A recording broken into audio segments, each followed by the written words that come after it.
one of the shifts for switching to cardiac PET is the benefit to the patient. And I always go back to one of my favorite stories in my career. I did SPECT for years, and then we opened our first cardiac PET program. And we went from a 4-hour test with SPECT to a 45-minute protocol with PET. And this patient that I did was being managed over years, so I got to know him.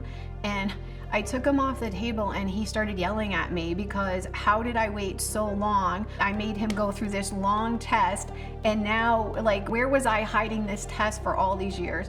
And that was a long time ago, but that still today rings true to me, is the ease for the patient in having them go through a shortened protocol, as well as having lower radiation exposure.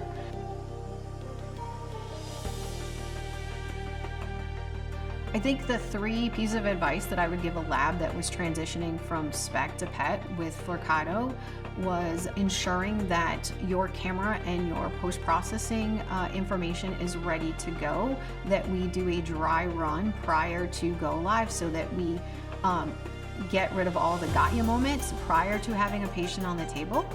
Being able to communicate the value of cardiac PET to the referring physician population so that once you start the program, you have the patient referrals, and also being able to message to the community that you have this new tool in place that can be a game changer for patients.